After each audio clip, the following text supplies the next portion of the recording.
Rights issue.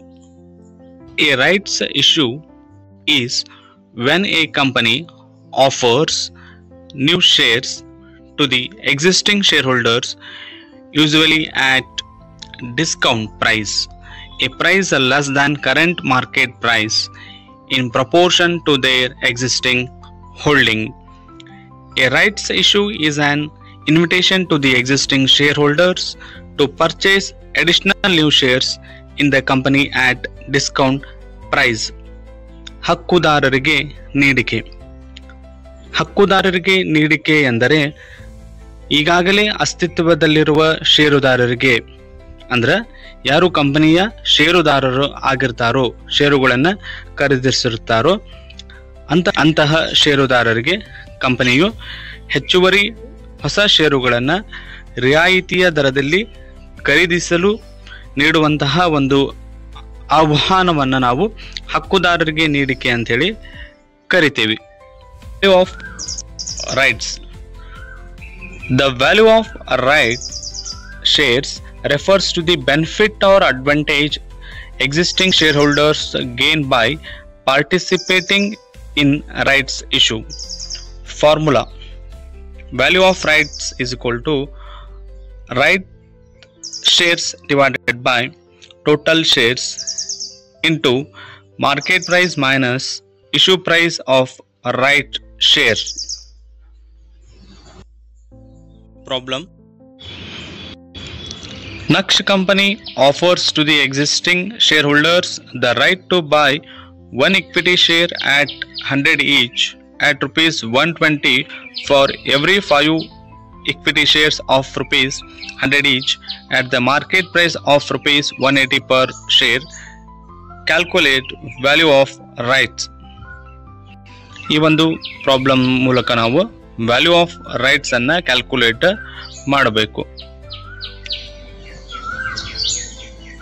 As already ನಮ್ಗೆ formula ಗೊತ್ತಿದೆ. Right shares divided by total shares into market price minus issue price of right share. Question ಅಲ್ಲಿ already ಕೊಟ್ಟಿದ್ದಾರೆ. Right to by one equity share ಅಂದ್ರೆ right share 1 divided by total shares for every 5 equity shares. 5 ಷೇರುಗಳಿಗೆ ಒಂದು right shares ಅನ್ನ ಕೊಡತ್ತಾರ. ಹಾಗಾಗಿ 5 + 1 is equal to 6 into market price 180 market price ಐತಿ.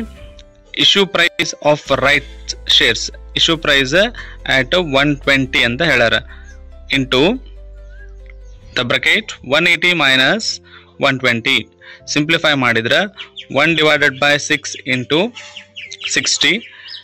The value of right is rupees 10.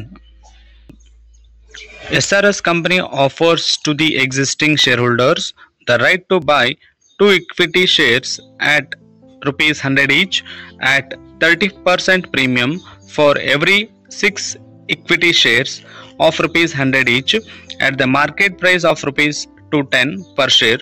Calculate value of right. Same problem, but issue price calculation ಮಾಡುವುದರಲ್ಲಿ ಸ್ವಲ್ಪ ವ್ಯತ್ಯಾಸ ಇದೆ. Formula: right shares divided by total shares, total shares or total holdings ಅಂತ ಕರಿತೀವಿ, into market price minus issue price of right shares. Rights share ಈ question ಒಳಗೆ right to buy 2 equity shares, ಹಾಗಾಗಿ 2 right shares divided by total shares ಅಥವಾ total holdings for every 6 equity shares ಅಂತ ಹೇಳ್ಯಾರ. 6 equity ಶೇರ್ಗಳನ್ನ ಹೊಂದಿದವರಿಗೆ 2 right ಶೇರ್ಸ್ಗಳನ್ನ ಕೊಡ್ತಾರ. ಹಾಗಾಗಿ 6 + 2 8 into market price 210. Issue price ಏನ್ ಹೇಳ್ಯಾರ ಅಂತಂದ್ರೆ at rupees 100 each at 30% premium. Issue price ನಾವು ಅಸರ್ಟೈನ್ ಮಾಡ್ಬೇಕು. ಇಶ್ಯೂ ಪ್ರೈಸ್ ಅನ್ನ ನಾವು ಅಸರ್ಟೈನ್ ಮಾಡ್ತೀವಿ. Issue price is equal to 100 + 30% premium. ಹಾಗಾಗಿ 100 + 30 issue price is equal to 130 into 210 - 130 is equal to 2 divided by 8 into 80. Value of right rupees 20. Some problems from previous old question paper of Karnataka University Dharwad 2023-24 5 marks problem, 2021-22 5 marks problem.